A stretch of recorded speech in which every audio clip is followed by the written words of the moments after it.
All right, let's bring in BNM Bloomberg's Andrew Bell. He is standing by with more on this. Andrew, thanks for joining us. Is it what we expected, 50 basis points? Or some people were talking about 25, but this was what was expected. Yeah, the market was looking for that. But a reality check here, it used to be, even a few years ago, that a big cut like that, 0.5 percentage point, was seen as an emergency measure or as an urgent measure. But now, I guess the Bank of Canada has just gone more extreme. So they've done 2 big reductions back to back. Interestingly, Tiff Macklem, the governor of the Bank of Canada, though, did indicate that the reductions in interest rates will be more moderate. He's going to slow down the pace of cuts in the months to come.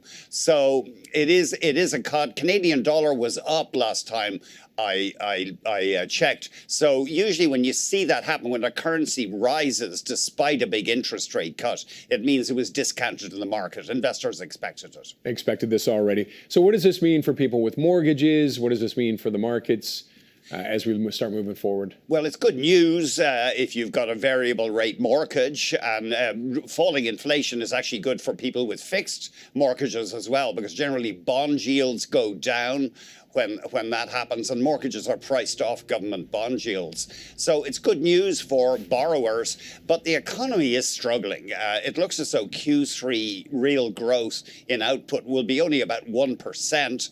And it looks as though the bank was hoping for 2% growth in the current quarter. This is at an annual rate, but it looks as though that's going to be a miss as well. So we have a struggling economy, and that's essentially why the Bank of Canada is cutting rates to try to juice things.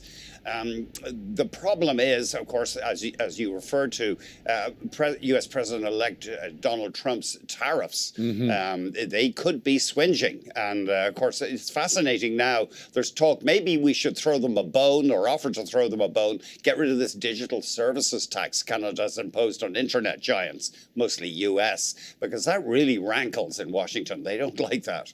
All right, and I've also heard the R word thrown around, recession possibly.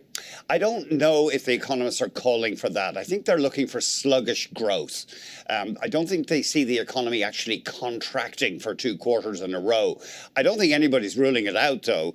As for more cuts, Randall Bartlett is an economist at Desjardins, and he thinks the Bank of Canada is going to have to go on cutting. The economy is so weak, and he warns about the impact of a whole bunch of mortgage renewals, fixed rate renewals, or I guess variable rate renewals at much higher rates, putting pressure on consumers, forcing them to cut their spending.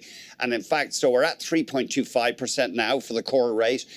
Bartlett of Desjardins thinks we're heading down to about 2% by early 2026. So which means everybody has to make some decisions over the next little while on what they do with mortgages, et cetera, right? It's always fascinating. Yeah, I mean, for years, you were better off with the old variable rate because interest rates were low. But then, whoops, up they went and variable rates became very expensive. I'm hedging my bets. I have 1 mortgage that's variable and 1 fixed because I have no idea where rates are going. All right, Andrew, thank you for that, sir. Thanks a million. BNM Bloomberg's Andrew Bell.